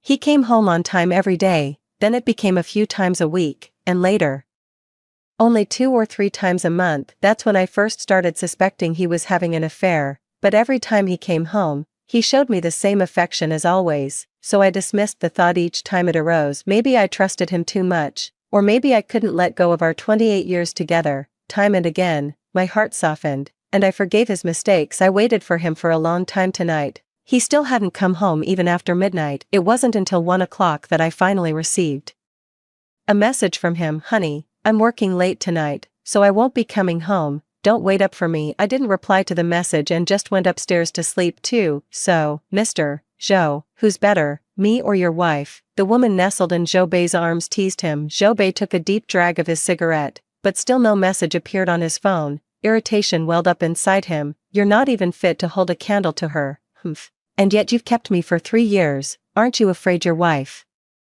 will find out and divorce you?" Zhou Bei grabbed the woman's face and forced the smoke from his mouth into hers. The woman choked on a cough and thumped his chest. "You're awful. A wicked grin spread across Jobei's lips. My wife isn't as vicious as you. Even if she found out, she couldn't bear to divorce me. She'd just make me dump you, and I'd listen to my wife. I'd just find someone else to take your place later. The woman's smile froze instantly. She hadn't expected the man to be so disgusting and sleazy. She thought that if his wife found out about his affair, it would be easy for her to take the wife's place. After all, not just anyone can become Jobei's wife. Jobei didn't look at the woman's stiffened face and continued, so you'd better behave. If my wife finds out, there'll be another woman in my bed right now. The woman didn't reply, anxiously leaning into his embrace, but it was too late. She had already told his wife everything. By now, his wife must know. Jobei had sex with the woman one more time, but afterwards, he still didn't receive her reply. After thinking it over, there was only one possibility: she had fallen asleep, because no matter how late he messaged her before, she would always reply. It was likely she had simply dozed off. With that thought, Jobei drifted off to sleep peacefully. 3. I got up very early the next morning to go to the hospital.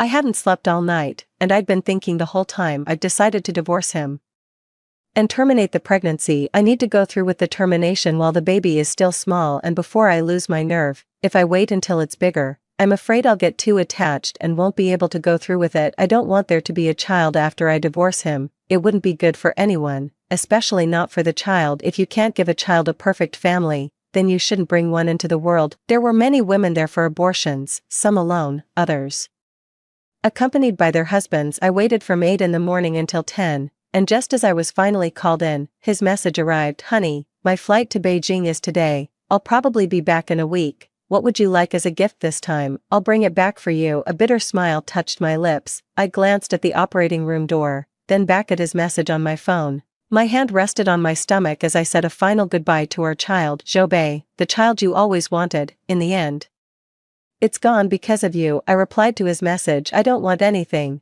just focus on your work. When you get back, there's something I need to tell you. The reply came quickly. What's up? I didn't tell him it was about the divorce and abortion, but said I'd explain in person when he got back. After that, I turned off my phone and went into the procedure room. The abortion was over quickly, just 20 minutes from anesthesia to waking up, yet it felt like a lifetime had passed. From the initial stirrings of affection, to the passionate love in between, to the final regret when I returned home, the child in my womb was gone. Facing the vast, empty, and desolate villa, I felt truly lonely for the first time. Even when Jobei wasn't home before, I never felt this lonely. I don't know what's different today, but this villa suddenly feels so alien and cold. I thought this villa held the happiest memories of my life, but in the end, it turned out to be my greatest joke. A 28-year relationship had finally succumbed to the passage of time. For the day I got back from my shift at the pet shop, I saw a huge cake and a gift box sitting on the table. I knew he was back, and he was back early at that. Seeing that enormous gift box and cake, he must have just remembered that night was our wedding anniversary, so he rushed back just to surprise me. But a missed moment is just that. A later celebration can never capture the magic of the day itself. In the past, coming home to a surprise like this would have made me so happy, but now, I just don't have the heart to sit through the cake and gifts with him. He emerged from the kitchen, still holding the bowl of noodles he could never seem to cook right. Wan, you're back. I gave a slight nod. I saw him put the bowl down and move to hug me, but I sidestepped the embrace. He was taken aback, not expecting my refusal. I made an excuse. I just came from the pet shop. I must smell. As soon as I mentioned I'd just come back from the pet store, he immediately put some distance between us. I knew he was allergic to animal fur, which is exactly why I said it. When I first started working at the pet store, he was strongly against it. Not only is he allergic to pet dander, but he also really dislikes animals, so my wish to get a cat or two went unfulfilled, all because I had to consider his feelings. Why don't you go take a shower first, and then I'll tell you something? I nodded and turned to go upstairs. When I came back down, he had already opened the cake box and lit the candles. I walked over and heard him say, Wan, I'm so sorry, I've been so busy I completely forgot last week was our wedding anniversary. Let me make it up to you today. Okay, please don't be mad. How can you say you're making it up to me? It's not like I got married by myself. Why not say you're making it up to yourself, or to the both of us? But it doesn't matter anymore. I smiled and replied, my tone as gentle as ever. I'm not angry, because I no longer cared. After all, tonight is the night we go our separate ways. I ate the last bowl of noodles he ever cooked for me, they were just as awful as always. I mustered the patience to spend one last anniversary with him and open gifts. The gift was a necklace worth 2 million. When he tried to put it on me, I refused. Zhou Bei, we need to talk. 5. Hearing me use his full name, Zhou Bei's eyelid twitched, and a sense of panic began to stir within him. All right. Go ahead. I took a deep breath and spoke the 5 words I had been rehearsing in my mind. Let's get a divorce. The air hung silent for a few seconds before he processed it. What? He seemed unsure of what he had just heard. I met his gaze and repeated, I said, let's get a divorce. His smile finally faded, and he looked at me with disbelief. Why? He asked. I forced a bitter smile, one that said more than words ever could. Shouldn't I be asking you that? He froze, as if something had just dawned on him. He took a fearful step back, and when he looked up at me again, his face had gone pale. He stumbled over, trying to grab my hand, but I dodged him. His face turned another shade paler. Wan, I'm the one who's wrong. I'll end things with her tomorrow. I promise. Let's not get a divorce, okay? I refused gently, but that single word, no, cut through him like a knife. But didn't it cut me just as deeply? I didn't want this either. If he hadn't betrayed me, I would never have mentioned divorce, and we wouldn't have come to this. Seeing my resolute stance on divorce, his fists clenched involuntarily, his lips pressed into a tight, straight line. Blinded by rage, he lunged at me, kissing me frantically and tearing off half my clothes. With tears welling in my eyes, I finally slapped him hard across the face. It was the first time I had ever struck him, and the first time he had almost forced himself on me. Zhou Bei was stunned by the blow. It wasn't until he saw my red-rimmed eyes that he finally snapped back to reality. I'm sorry, Wan. I'm so sorry, truly.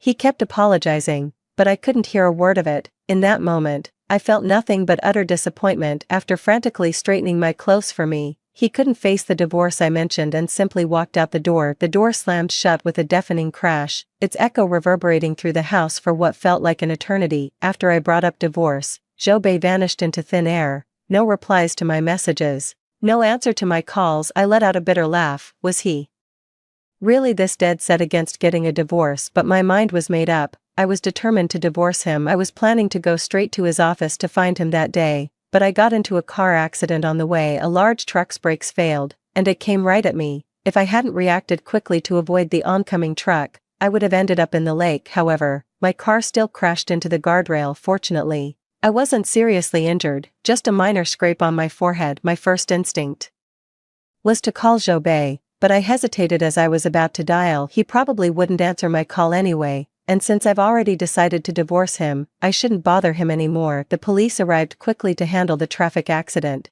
No one from either side was seriously injured, and the cause of the accident was entirely the truck's fault. The truck driver was even more injured than I was. Seeing he was an honest man just trying to make a living hauling goods, I refused his offer to cover my medical expenses. As for this car, the front end is smashed up and it's undrivable. I'm not even going to ask him to pay for it. Zhou Bei bought this car for me back in the day. Now that it's broken, it's time to scrap it. You can try to fix a wrecked car, but some parts will always be damaged. No amount of repair can make it feel new again. 6. While I was alone at the hospital, waiting in line for my checkup, I ran into someone. I've seen this guy a number of times, but we're not close.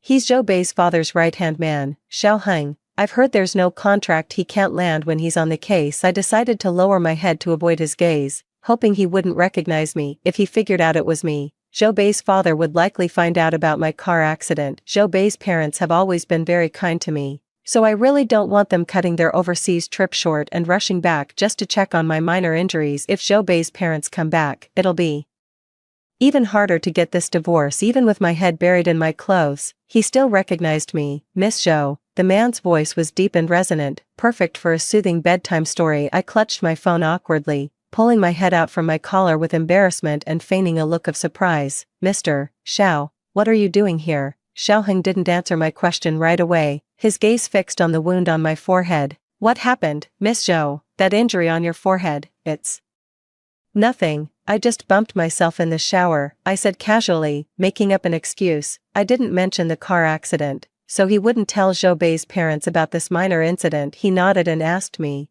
do you need any help? I instinctively shook my head to decline. And no, it's fine, it's just a quick checkup, thanks. Perhaps sensing my awkwardness, he didn't press the conversation any further. Not long after Xiaoheng left, I spotted another person, Zhou, but he hadn't come to the hospital alone. He'd brought a woman with him this time. I didn't duck my head into my collar, yet he still didn't seem to notice me over here. The woman with him was stunning. She wore a black bodycon dress, had wavy, cascading hair, and her looks could rival any A-list celebrity. The woman clung to his arm with a shy, pitiable air, though his expression seemed displeased. He offered no resistance to her hold, as if he was used to it. Standing side by side, they looked perfectly matched. For a fleeting, dizzying moment, I wondered if I had truly held him back. I don't know how long I watched them, talking and laughing, with the woman constantly nestling against his chest, coquettishly seeking his affection. I could feel my entire body go rigid. The wound on my forehead had stopped hurting, but now it seemed to ache with a fierce, renewed intensity. My vision seemed to grow increasingly blurry, making it hard to see them clearly. I had no idea how long I'd been staring until it was nearly time for my checkup, and I dreaded hearing my name called. In a daze, I got up and headed out, but I was a step too late. My name was called, and the person who hadn't noticed me finally looked around, searching for me. I heard him call my name, yet my feet only carried me away faster. As I stepped out, I spotted Xiaoheng, who hadn't left yet. It felt like finding a lifeline. Without a second thought, I reached out to him, my mind consumed by a single thought. I didn't want to see Zhou. The thought of them leaning so intimately against each other just moments ago makes me sick to my stomach. 7. Xiaoheng. I shouted his name loudly to stop him from getting into the car. Xiaoheng's hand, which was opening the car door, jerked to a halt. He turned and saw my pale face, devoid of any color, my eyes rimmed with a fierce red, tears streaming down incessantly. I ran over and pleaded with him, my voice trembling. Xiaoheng, please, please, just let me get in your car, okay? Zhou was catching up from behind, but I really didn't want to see him at all. I looked at Xiaoheng with a pleading gaze, hoping he would agree. Xiaoheng saw my pleading look, then glanced at Zhou and a woman who were chasing after me. I thought I saw his eyes darken, and then he fell silent for a few seconds. He didn't answer, instead opening the door for me directly. I looked at him gratefully, whispered a thank you, and quickly got into his car. The door was shut quickly, cutting off Zhou, who had caught up, and I immediately breathed a sigh of relief. The car began to move slowly. The sound of Zhou calling my name persisted all around, and he kept pounding on the window, but I never once turned to look back. My gaze remained fixed on the car's rearview mirror, watching the frantic Zhou outside. He seemed to have gone mad, relentlessly pounding on the window. Zhou was always the one who cared most about his image, yet at this moment, he cast all regard for his appearance aside. Paying no heed to the stares of onlookers, the car drove further and further away. Only when Zhou figure vanished from sight did the tension finally drain from my body. I didn't know when my tears had run dry. It wasn't until a handkerchief appeared before my eyes that I suddenly snapped back to reality. I made a complete fool of myself in Xiaoheng's car. It seemed he was the only one who witnessed my pathetic state, leaving me utterly embarrassed and mortified. When I looked outside again, I realized he had already driven to the villa where Zhou and I lived. Our wedding wasn't a large affair. We only invited Zhou relatives. By then, Xiaoheng had long been a trusted right-hand man to Zhou father, so of course he was in attendance. That's how he knew Zhou and I lived here. But I don't want to go back to that villa right now. Every time I've returned there these past few days, I feel like I can't breathe. The atmosphere is so oppressive it's suffocating. I swallowed my pride and asked Xiaoheng another question, if he had a spare room I could stay in for a few days. I promised I'd leave as soon as I found a new place and wouldn't be a bother. I couldn't tell if his expression was good or bad, but he remained silent, not saying a word. I just asked him for one favor, and now I'm shamelessly asking for another. I think he must be angry. I quickly apologized and tried to get out of his car in a hurry, but the door wouldn't open. I glanced at Xiaoheng in the rearview mirror. Just then, I heard him say, "There is a room, but I'm afraid you might not find it comfortable." I immediately waved my hand and said I wasn't picky about where I stayed. I'd be fine even in an unfinished, bare-bones apartment. My words made him laugh instantly. It was the first time I'd ever seen him smile. No matter the occasion before, he'd always worn a cold, expressionless face, never showing even a hint of a smile. He had a lovely smile. When he smiled, the sternness in his eyes and brows softened considerably. He asked if I wanted to go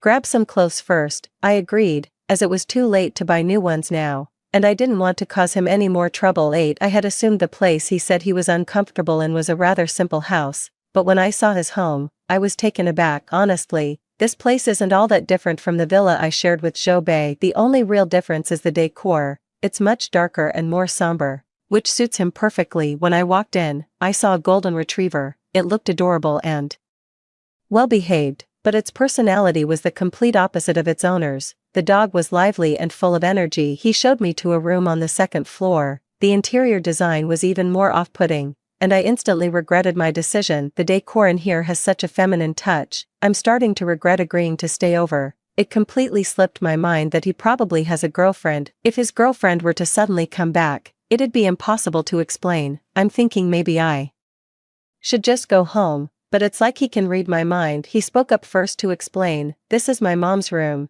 There's no one else here besides me and her, and she's off traveling right now, so she won't be back for a while. You can stay as long as you need, don't worry about it." I don't dare to stay for long, right now. I just want to get away from Jobei for a while, to be alone. I need to sort out my feelings completely before I talk to him about the divorce. I told him I'd only be imposing for 3 or 4 days, and that I'd leave as soon as the time was up, without causing him any trouble. I also said I wouldn't stay for free and would pay him. He didn't say anything, but he didn't refuse either. He just told me to make myself at home. He even gave me a key, saying he's often not home, so if I wanted to go out, I could let myself back in. That night, my phone was flooded with texts and calls from Jobei. It wasn't until the battery died that the ringing finally stopped. That night, I didn't think about anything. After a hot shower, I fell asleep quickly. When I woke up the next day, I charged my phone for a bit. Soon, it rang. I thought it was Jobei again, but when I glanced at the number, I realized it wasn't him. But the number felt familiar. It looked a lot like the one that had called on mine and Jobei's last wedding anniversary. My mind went blank. Out of curiosity,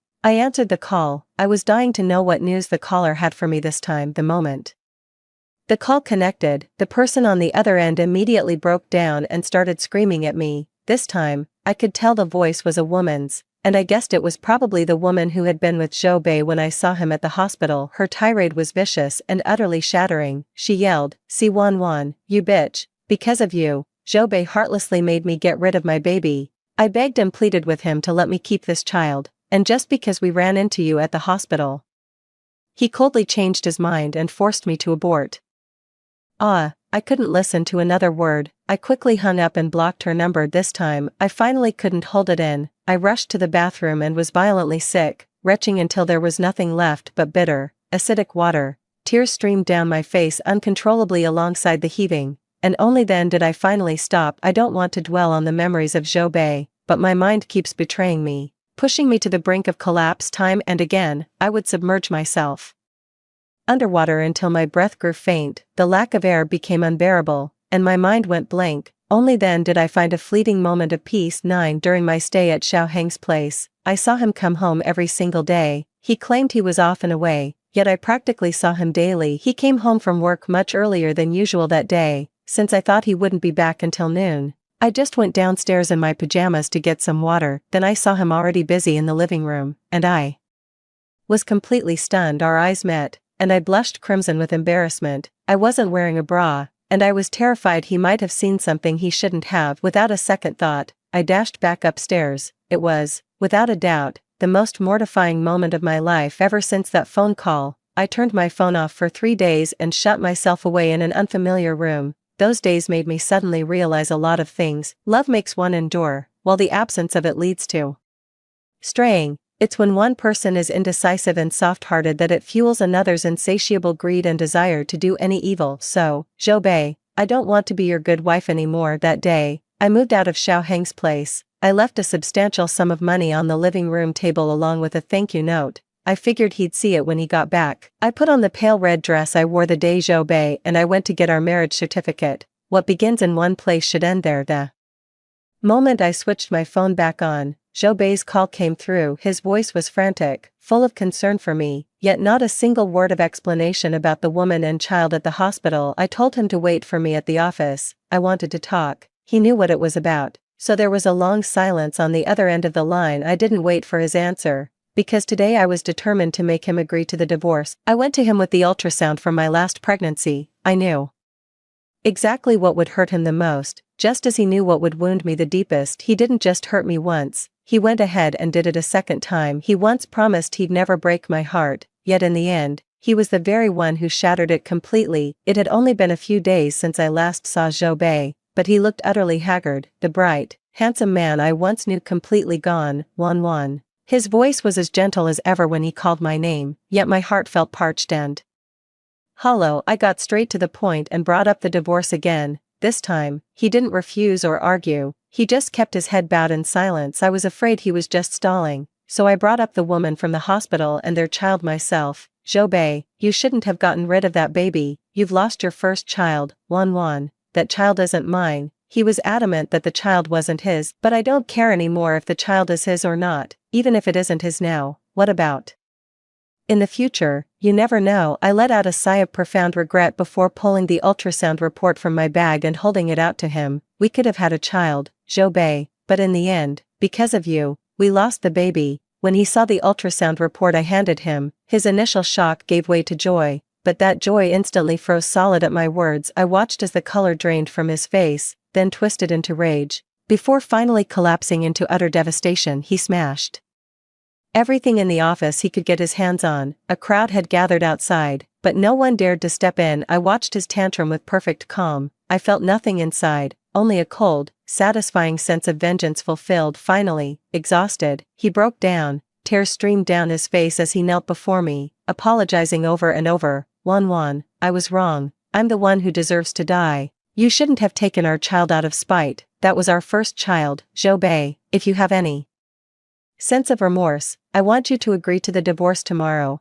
I left after saying my piece and moved out of the villa I shared with Zhou Bei. Over the years, Zhou Bei gave me a substantial amount of money, all of which I saved up, allowing me to buy another place of my own. My confrontation with Zhou Bei about the divorce that day caused such a public stir that, despite his efforts to suppress the news, it still ended up trending online. Zhou Bei's parents, who were traveling abroad, learned about the incident and rushed back the very next day. Zhou Bei's parents gave him a good thrashing and made a special trip to see me every day. I thought they would try to talk me out of divorcing him, but their words left me stunned. Wan, our Zhou family has wronged you. It's our fault for not raising our son properly and letting you suffer. It's alright, Mom. I was also very happy to be your daughter-in-law these past few years. 10. The trending topic was suppressed only after several days of effort. Meanwhile, Zhou Bei was caught in the crossfire, enduring external pressure while also facing demands from his parents to divorce me. In the end, he had no choice left and finally called me. I drove to the restaurant he had booked. The dishes already ordered on the table were, as always, my favorites. Wan, are you really sure you want to divorce me? I studied him carefully. In comparison, he looked even more haggard than the last time we met, while I seemed increasingly radiant. I nodded very seriously. Without the slightest hesitation, he merely smiled at the corners of his mouth, but it was a strained smile. I thought I saw the rims of his eyes redden, but I lowered my head and looked away. He slid the divorce papers across the table, telling me to read the terms carefully. I read them thoroughly. He was offering me a fortune, enough money to last me 2 lifetimes. I didn't refuse. I signed without hesitation. Once the agreement was signed, I was ready to file for the divorce certificate that very day. My urgency seemed to catch him off guard. So soon? He asked, his voice hoarse. Does it have to be this soon? I looked at him deeply, nodded, and then said very flatly, today is my birthday. I want to resolve this matter completely and give it to my 28-year-old self as a gift. I saw the shock in his eyes. See, I knew he'd forgotten my birthday again in 5 years of marriage. He's forgotten my birthday twice, and our anniversary once. When exactly did Zhou Bei and I start to change? I can't figure it out. And I don't understand, but on the road ahead, these questions won't hurt me anymore. I thought my life would be peaceful after divorcing Zhou Bei, but just one day after the divorce, Xiaohen called me. He said I'd left some of my things at his place. I didn't think much of it, because I can be quite careless sometimes and genuinely forget things. When I went back to Xiaoheng's place, I noticed there was an extra person. Seeing her youthful face, I thought she was his girlfriend, but after he called her mom, I realized it was his mother. I never expected his mother to look so young. She appeared to be in her 30s. I just wanted to grab the thing he said I'd left behind and get out of there quickly, but his mother stopped me. She insisted I stay for dinner, saying she had prepared all these dishes especially for me. I was baffled and tried to catch Xiaoheng's eye for help, but he just shrugged helplessly, unable to assist me at all. In the end, I had no choice but to reluctantly stay for dinner at Xiaoheng's mother's insistence. After the meal, I thought I could finally leave, but Xiaoheng's mother pulled me aside for a chat. It wasn't until very late that she finally let Xiaoheng see me home. I was about to refuse, but I was so furious. I never expected Xiaoheng's dog to be so mischievous. It actually bit a hole in my tire. The car is brand new, and it breaks my heart, but there's nothing I can do. Xiaoheng said he'd fix the tire for me, and I can pick it up whenever I'm free. Of course, I wouldn't turn down an offer like that. After all, whose fault is it that his dog is so naughty? When a pet messes up, the owner has to take responsibility. So, that night, Xiaoheng gave me a ride home, but as I got out of the car, I saw Zhou Bei. He started walking towards me when he saw me, but then he spotted Xiaoheng behind me, and his expression visibly froze. It's hard not to jump to conclusions when a woman steps out of a man's car late at night. I saw Zhou Bei clench his fist and storm over, and I instinctively shut my eyes. I thought Zhou Bei was going to hit me, but his fist landed on Xiaoheng, who was standing behind me. Xiaoheng took Zhou Bei's punch without flinching. In fact, from the way he acted, it seemed he had deliberately let himself be hit, making no move to dodge at all. Xiaoheng, didn't you promise me you'd leave her alone from now on? Zhou Bei grabbed Xiaoheng by the collar, his voice thick with anger as he confronted him. Xiaoheng's expression remained calm and composed, a trace of blood at the corner of his mouth. The corner of his thin lips lifted slightly. I only promised not to interfere while you were together. I made no promises about after it ended. I was shocked by their conversation. Why did it seem to be about me? Zhou Bei was furious and tried to hit Xiaoheng again, but this time I stopped him. Zhou Bei looked at me in disbelief as I shielded Xiaoheng. I could see the shock and anguish in his eyes, but I callously ignored his emotions. I no longer wanted anything to do with him. He asked me sorrowfully if I divorced him because I had feelings for Xiaoheng. At that, I couldn't help but laugh. Zhou Bei, are you a child? Don't you know exactly why I divorced you? Even if I were to fall for someone in the future, you have no right to interfere. You have no right to meddle in my life. In a fit of rage,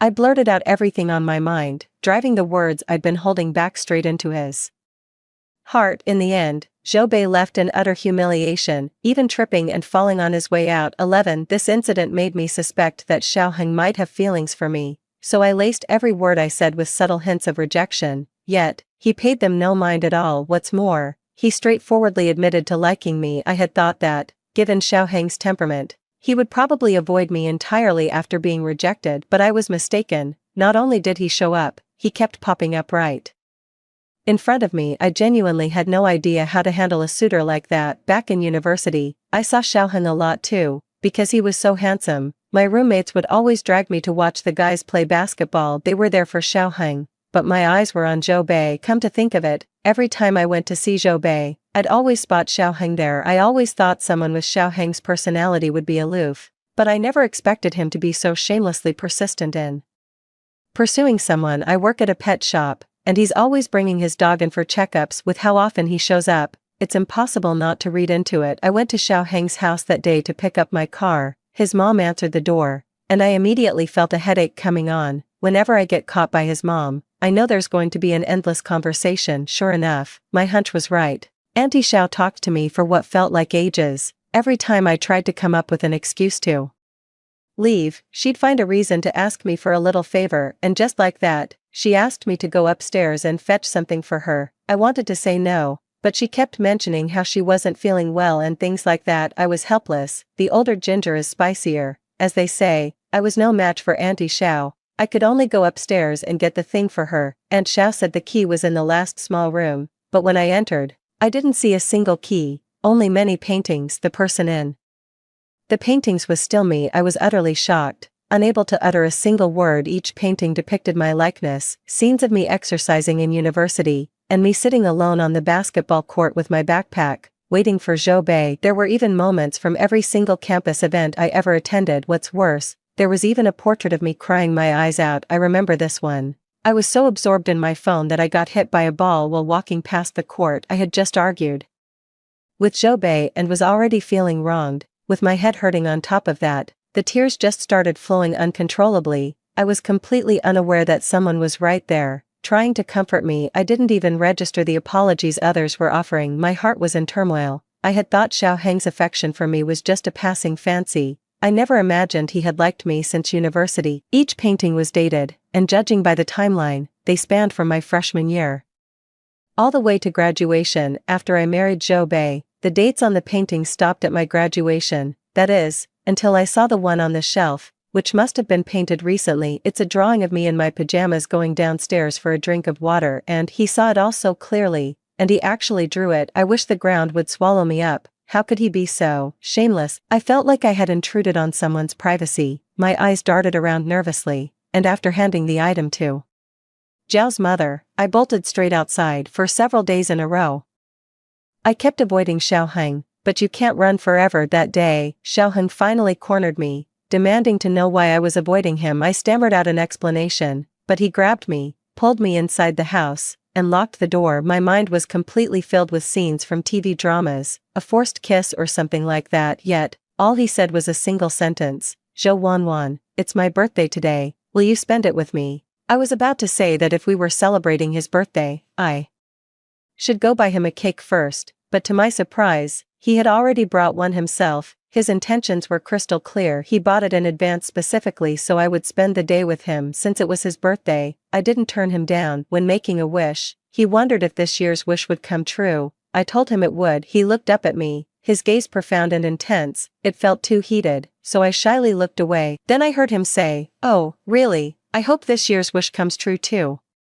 Since I didn't have a gift ready for him, I cooked him a few of my signature dishes and some longevity noodles instead. I wasn't sure if he wanted a drink, but I could tell he was in low spirits, so I brought out a bottle of something mild to help him unwind. But as it turned out, he didn't touch the drink. I ended up finishing it all myself. The gossip he was sharing was just too juicy, all about celebrities' private lives. I ended up drinking it all without even realizing. I woke up the next day lying naked in bed with him. Any adult would know what happened in a situation like that, and I still had flashes of the previous night in my mind. I remember him slowly moving closer, saying something I couldn't quite make out, and then I kissed him on the way. Still half asleep, I asked him a few things. "Xiaoheng, what did you wish for?" I remember he smiled, a bewitching smile, looked at me, and said, "The wish has already come true." And after that, the two of us, I feel like I could just die.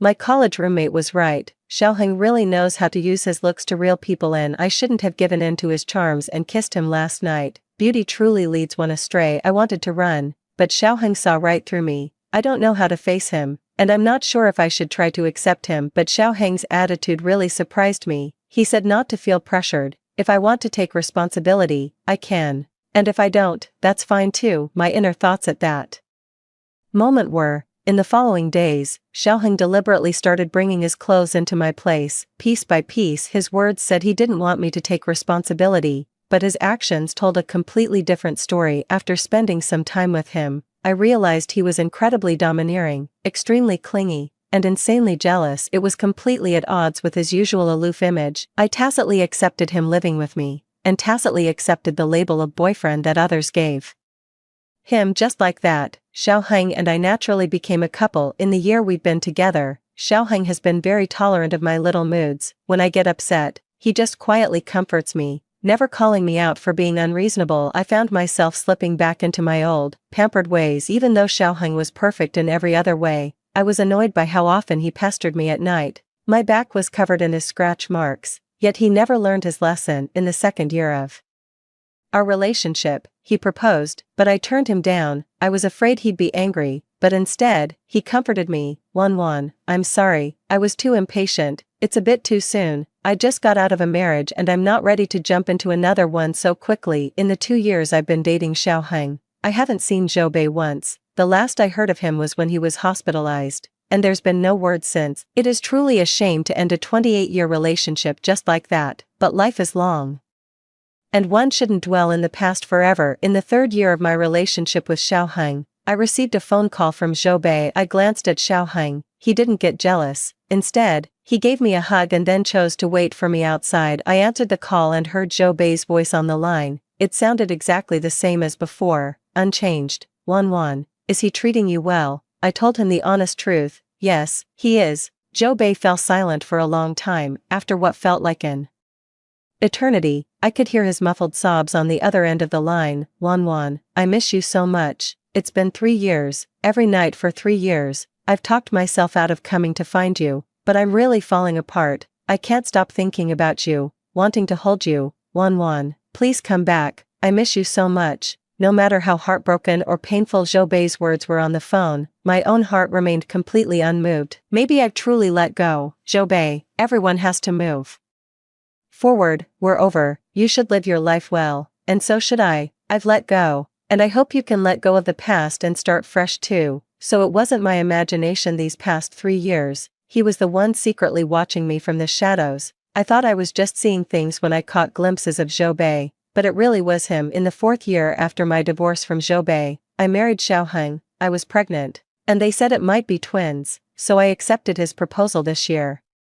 Last time in the car, I couldn't resist Xiaoheng's advances. He tricked me, the condom tore a little, but I didn't think much of it. I gambled and didn't take the morning after pill, and that's how I ended up pregnant. At the wedding, I saw Zhou Bei. He was dressed just as he was at our own wedding, looking sunny and handsome. Later, I gave birth to twins, a boy and a girl. I had very little time to care for them. Xiaoheng was the one who raised them almost single-handedly, but whenever Xiaoheng and I were busy, I noticed Zhou Bei would step in to look after the children. He would leave as soon as we returned. The days slipped by, and in the blink of an eye, the children were already in middle school. While we were gradually growing old, it was Xiaoheng's birthday. That evening, I asked him again what wish he had made this year. He said he had secretly made a wish for Zhou Bei this year, that some other woman would hurry up and take him away. Otherwise, he keeps coming over to our place all the time, and the kids are all attached to Zhou Bei instead of him. I chuckled. The older Xiaoheng gets, the more childish he becomes. At his age, he's still getting jealous over something like this. Sometimes, trying to placate him is really a hassle. When I turned 50, Zhou Bei passed away. He lay quietly in the villa we used to live in. By the time he was found, he had been gone for a long while. Zhou Bei's funeral was a simple affair. He had mentioned in a letter that a quiet service would suffice, as he found anything too lively to be noisy. A week after Zhou Bei passed away, I received a letter written in his own hand. There were many letters, all written during the periods of time after our divorce. After a long moment of contemplation, I chose not to look. Instead, I kept them all safe in a box. That day, when I returned from shopping, I saw Xiaoheng, a man in his 50s, with red-rimmed eyes, wiping away his tears. I teased him, saying he was almost an old man and still crying in secret. He pulled me into a tight embrace. "My love," he said, "you must always love me." I know. How many times are you going to say that? I've got it memorized." I was both exasperated and amused by him, but I've noticed Xiaoheng is getting more and more childish, and he's become particularly hard to appease. That day, I was having so much fun that I momentarily forgot to hold his hand, and he stayed in a huff with me because of it. That stubborn old man's temper, to sulk with his old lady just over a forgotten handhold, though he kept sneaking glances at my expression out of the corner of his eye. He didn't dare to actually make me angry. Before turning 28, Zhou Wanwan was fortunate to meet Zhou Bei in his prime. After turning 28, Zhou Wanwan was equally fortunate to meet the endearingly jealous Xiaoheng. The end. That's all for today's story. If you enjoyed it,